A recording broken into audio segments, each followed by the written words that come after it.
നമസ്കാരം.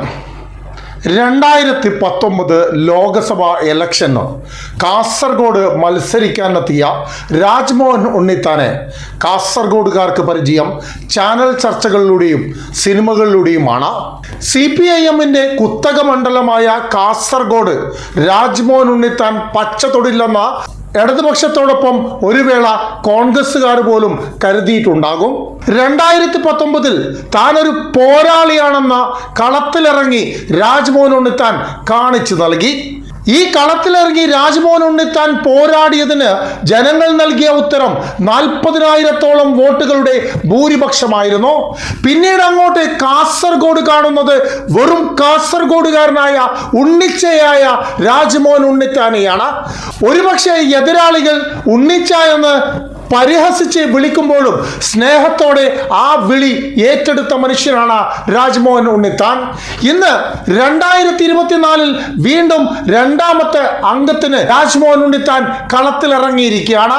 ഇത്തവണ കാസർഗോഡുകാർക്ക് രാജ്മോഹൻ ഉണ്ണിത്താനെ പരിചയപ്പെടേണ്ടതോ അല്ലെങ്കിൽ പരിചയപ്പെടുത്തേണ്ടതുമായ ഒരു കാര്യവും ഇല്ല. കാരണം 5 വർഷം കൊണ്ട് അവരുടെ വീടുകളിലെ ആരൊക്കെയായി രാജ്മോഹൻ ഉണ്ണിത്താൻ മാറിക്കഴിഞ്ഞിരുന്നു.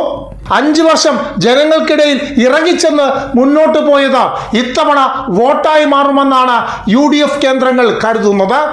കഴിഞ്ഞ തവണത്തെക്കാളും ഭൂരിപക്ഷം വർദ്ധിക്കും തോന്നുന്നുണ്ടോ? തീർച്ചയായിട്ടും കഴിഞ്ഞ 5 വർഷക്കാലം കാസർഗോട്ടെ കുടുംബങ്ങളിൽ ഒരാളായി അവരുടെ കൂടപ്പിറപ്പായി ഞാൻ പ്രവർത്തിക്കുകയായിരുന്നു.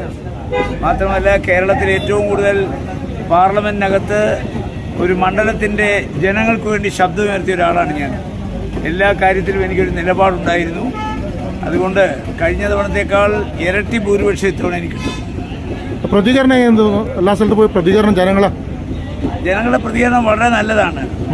ഈ കാസർഗോഡ് മഞ്ചേശ്വരം ഭാഗത്ത് ആളുകൾ എന്നോട് പറയുന്നത്, നിങ്ങൾ ഇവിടെ നിൽക്കേണ്ട, കല്യാശ്ശേരി പയ്യന്നൂർ പോയാൽ മതി, ഇവിടെയൊക്കെ വളരെ ഭദ്രമാണ്, അവിടെയാണ് സൂക്ഷിക്കേണ്ടത്. അവിടെയും കഴിഞ്ഞ തവണത്തെ പോലെയല്ല, കഴിഞ്ഞ തവണത്തേക്കാൾ കൂടുതൽ വോട്ടുകൾ എനിക്ക് കിട്ടും. അതുകൊണ്ട് ഒരു കംഫർട്ടബിൾ മെജോറിറ്റിയിൽ ഇത്തവണ ഞാൻ ജയിക്കും. കഴിഞ്ഞ തവണത്തെ ഭൂരിപക്ഷം 40,438 ഒരു വോട്ട് പോലും അതിൽ കുറയില്ല, അതിൽ കൂടത്തേ. മുസ്ലിം ലീഗ് പ്രവർത്തകരുടെ പിന്തുണ എത്രത്തോളം? ഞാൻ കോൺഗ്രസ് സ്ഥാനാർത്ഥിയാണ്, UDF പിന്തുണയുണ്ട്. പക്ഷെ ഒരു മുസ്ലിം ലീഗുകാരൻ പാർലമെന്റിൽ മത്സരിച്ചാൽ കാണിക്കാത്ത ആത്മാർത്ഥതയാണ് കഴിഞ്ഞ നിരവധി വർഷക്കാലമായി എന്നോട് അവർ കാണിക്കുന്നത്. അത് മുസ്ലിം ലീഗ് മാത്രമല്ല, യൂത്ത് ലീഗുണ്ട്, MSF ഉണ്ട്, വനിതാ ലീഗുണ്ട്, STU ഉണ്ട്, പച്ചപ്പടയുണ്ട്, വെള്ളപ്പടയുണ്ട്, KMCC ഉണ്ട്. ഈ സകല അവാന്തര വിഭാഗങ്ങളും അരയും തലയും മുറുക്കി രംഗത്താണ് എന്നെ വിജയിപ്പിക്കാൻ. തെരഞ്ഞെടുപ്പ് പ്രചരണത്തിൽ പൂർണ്ണ സന്തോഷമാണ്, പൂർണ്ണ സംതൃപ്തിയാണ്. ഞാൻ ആത്മനിർവൃതിയിലാണ്. കാരണം ഇങ്ങനെ ഒരു നാട് എന്നെ സ്നേഹിച്ചതായി എൻ്റെ ജീവിതത്തിൽ ഒരിക്കലും ഞാൻ കണ്ടിട്ടില്ല. Okay, thank you. ഇന്ന് കാസർഗോഡ് തളങ്കരയിലെ പ്രസിദ്ധമായ മാലിക് ദിനാർ പള്ളിയിൽ ജനങ്ങളെ കാണാൻ രാജ്മോഹൻ ഉണ്ണിത്താൻ എത്തി. പ്രായാധികം ചെന്നവർ പോലും ഇരുകൈ നീട്ടിയാണ് രാജ്മോഹൻ ഉണ്ണിത്താനെ വരവേറ്റത്.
ഇത്തവണ കഴിഞ്ഞ തവണത്തെക്കാളും ഭൂരിപക്ഷം വർദ്ധിപ്പിക്കുമെന്ന് ഉറച്ചു വിശ്വസിക്കുന്ന രാജ്മോഹൻ ഉണ്ണിത്താന് വേണ്ടി അരയും തലയും ഉറക്കി രംഗത്തിറങ്ങിയിരിക്കുകയാണ് മുസ്ലിം ലീഗും UDF-ലെ മറ്റ് ഘടകകക്ഷികളും. പ്രതീക്ഷ എത്രത്തോളം?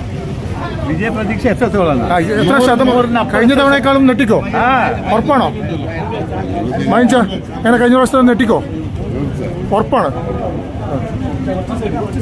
പ്രചരണത്തിൽ ഏറെ മുന്നോട്ട് പോയിരിക്കുന്ന രാജ്മോഹൻ ഉണ്ണിത്താനെ തളക്കാൻ ബാലകൃഷ്ണൻ മാസ്റ്റർക്ക് സാധിക്കുമോ എന്ന ചോദ്യം മാത്രമാണ് ഇനി അവശേഷിക്കുന്നത്.